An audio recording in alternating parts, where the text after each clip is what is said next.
Bismillahirrahmanirrahim. Assalamualaikum warahmatullahi wabarakatuh. Pada video kali ini kita akan membahas tentang sosialisasi program sertifikasi halal gratis atau Sahati. Nah, yang pertama yang perlu kita ketahui dulu adalah dasar hukum kenapa ada wajib sertifikasi halal di tahun 2024.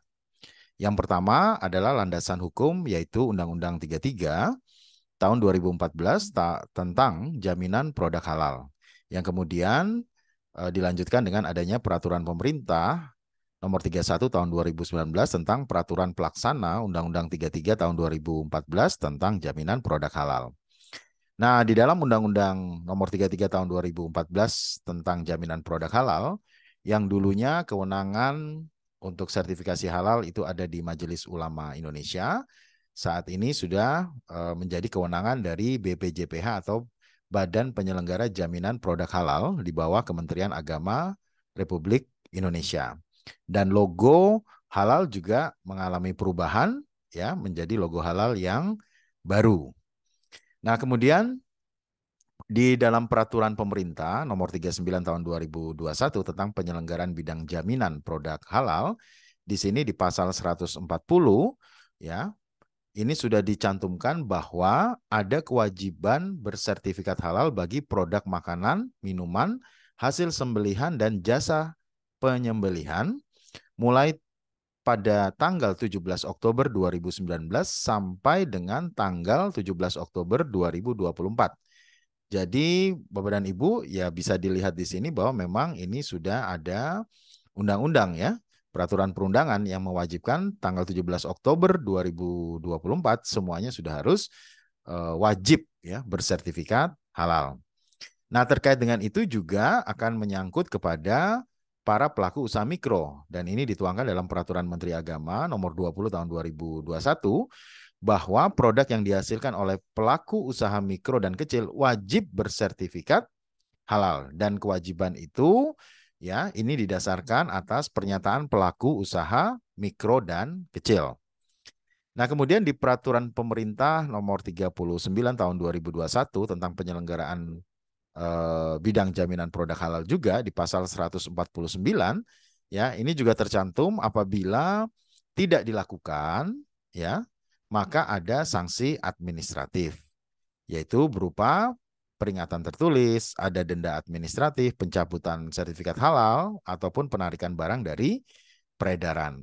Dan di ayat 6 ya, denda administratifnya ini paling banyak 2 miliar rupiah. Jadi memang penting ya Bapak dan Ibu kalau kita memproduksi barang ya baik itu makanan atau minuman olahan sesuai dengan ketentuan ini jangan sampai ya produk kita ditarik, kita dilarang untuk melakukan proses distribusi atau penjualan bahkan jangan sampai juga kita kena denda yang sampai 2 miliar. Jadi lebih baik kita sekarang melakukan ya proses sertifikasi halal.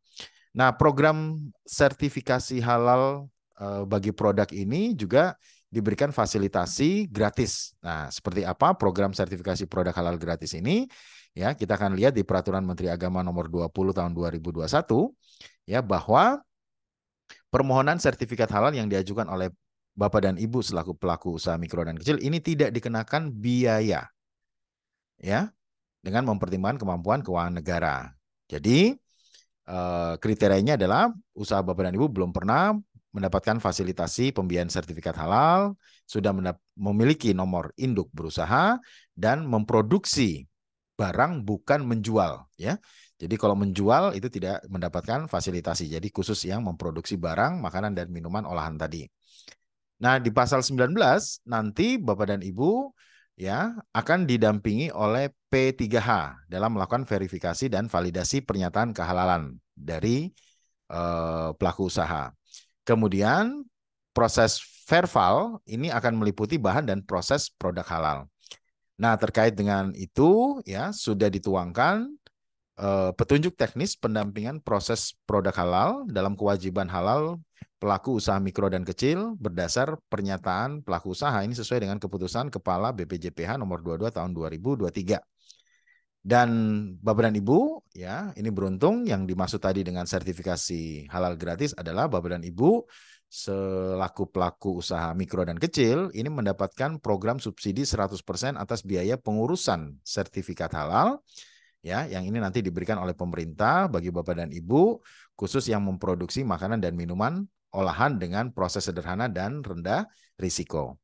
Nah, apa saja produk makanan yang masuk ya? Jadi ini kalau Bapak dan Ibu memproduksi makanan ya dengan bahan dasar misalnya susu dan analognya, lemak ya, kemudian minyak dan emulsi minyak, kemudian memproduksi juga misalnya es yang untuk dimakan, produk-produk olahan buah dan sayur, produk permen dan coklat, produk yang terkait dengan tepung dan sereal, atau produksi roti dan bakery ya, kue kering, ikan dan olahan perikanan, kemudian ada telur dan olahan, kemudian juga produk gula, madu, pemanis, ya, ada juga produksi garam, rempah, bumbu, saus, kecap, ya, makanan ringan yang siap santap, dan Bapak dan Ibu termasuk dalam kategori kedai makanan dan minuman, jadi ada 13, maka Bapak dan Ibu bisa mendapatkan fasilitasi sertifikasi halal gratis.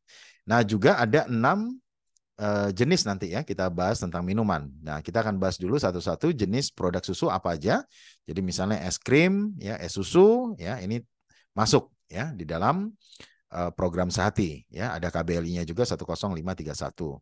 Kalau jenis-jenis misal seperti minyak kemiri, ya, virgin oil, minyak kelapa dan lain sebagainya, ini juga bisa mengikuti program sertifikat halal gratis. Kemudian produk es ya, es untuk konsumsi, es mambo, joli, es buah, es puter ya, es campur, es serut. Nah, ini juga bisa masuk. Kemudian jenis produk olahan buah seperti asinan buah, bumbu rujak, selai ya. Kemudian ada jelly ya, kemudian ada pasta dan lain sebagainya. Ini juga bisa masuk ya di dalam program Sehati. Agar-agar ya, sale pisang, dodol, keripik ya, acar buah, tempoyak dan macam-macamnya ini juga bisa masuk. Kemudian produk olahan sahur, jadi kalau Bapak dan Ibu memproduksi kayak kentang goreng, nori ya, kuaci, emping, acar, asinan, ya, kemudian juga ada kecap kedelai, ini juga bisa diajukan ya untuk mendapatkan program sertifikat halal gratis ya, termasuk di dalamnya juga ada keripik, kimchi ya, sawi asin dan lain sebagainya. Ini cukup banyak ini produknya. Kemudian produk coklat. Nah, ini saya rasa mulai dari coklat bubuk ya. Kemudian ada kakao ya, kemudian ada coklat susu dan lain sebagainya, bahkan coklat batang ini juga bisa dimasukkan. Permen ya, permen keras, kemudian ada gula kapas ya, kemudian enting-enting atau misalnya taburan ya, taburan berbasis gula ya, seperti itu mises dan lain sebagainya, itu bisa masuk juga. Kemudian produk biji-bijian dan tepung ya, mulai dari misalnya oats, tepung beras ya, tepung kedelai, kemudian ada tepung singkong ya, kemudian ada maizena, ini juga bisa diajukan ya. Kemudian produk sereal dan mie, kalau produksi mie basah ya, kemudian ada sagu mutiara, ada kue tiaw ya, ada bihun, ada nasi jagung, ada granola ya, ini juga bisa diajukan. Kemudian produk roti bakery, saya rasa ini banyak sekali ya, semua jenis roti ya, ini bisa diajukan selama bahwa rotinya ya bukan roti yang istilahnya mengandung daging ya. Kemudian bakery, ini mulai dari cake, kemudian kue kering, donat, ya, bolu kukus, egg roll, bakpia dan sebagainya, ini juga bisa diajukan. Kemudian jenis kue basah berbahan dasar beras, ya, dodol, mochi, wajik, ya, kue lapis, put nagasari, pisang hijau dan sebagainya juga bisa masuk. Kemudian juga ada apalagi onde-onde, ya, pukis, serabi, nah, ini semua kue cucur, ya, ini bisa diajukan juga kalau Bapak dan Ibu memproduksi barang-barang seperti ini, ya, produk seperti ini. Kemudian kue kering, ya, ada cookies, kastengel, putri salju, bagilan, puding dan lain sebagainya juga bisa masuk. Juga kalau Bapak dan Ibu ternyata memproduksi juga produk-produk ikan atau olahan perikanan ya. Jadi mulai dari ini semua ya, ada udang, ada kepiting ya, abon ya, kemudian ya macam-macam ya, ada rolade ikan, kemudian ikan apa panggang dan lain sebagainya. Ini semua bisa diajukan ya untuk mendapatkan sertifikat halal gratis ya. Kemudian juga ada produk olahan juga misalnya petis ya, otak-otak dan lain sebagainya, ini juga bisa diajukan. Produk telur misalnya produk telur pindang ya, rendang telur, kemudian telur hitam, telur asin ya, ini juga bisa masuk. Kemudian produk gula, madu ya. Jadi kalau misalnya Bapak dan Ibu memproduksi gula aren ya, gula kelapa, sirup ya, kemudian apalagi misalnya madu, ya, ini bisa juga diajukan. Garam, ya, ini juga kalau ada produksi garam, ada produksi bumbu-bumbu dapur, ya, ini juga bisa diajukan, ya, macam-macam. Kemudian juga ada produk saus dan kecap, jadi sambal, saus, ya, saus macam-macam, ya, kecap ikan, ya, saus teriyaki ini juga bisa diajukan. Kemudian produk makanan ringan siap santap, saya rasa ini banyak ya, mulai dari keripik, kemudian kecimpring, ya, selondok, pilus, lanting, ya, jipang. Wah, ini macam-macam ya produk yang tradisional ini banyak sekali ya, termasuk kacang atom dan lain sebagainya. Ini juga bisa diajukan kalau Bapak dan Ibu memproduksi. Kemudian kedai. Jadi kalau Bapak dan Ibu menyediakan makanan olahan yang diolah langsung di kedai. Kedai ini berarti bukan rumah makan, bukan juga warung permanen. Jadi kedai ini yang bisa berpindah-pindah ya dalam bentuk tenda, bongkar pasang. Ini juga bisa diajukan. Nah, untuk minuman ada 6 jenis ya, mulai dari produk jus buah dan sayuran, kemudian konsentrat buah dan sayuran, aneka minuman ringan non soda, kopi teh dan sari kacang, ada produk minuman susu dan campuran susu, dan juga minuman tradisional dan jamu. Jadi kalau kita lihat jus, saya rasa jus ini banyak sekali ya.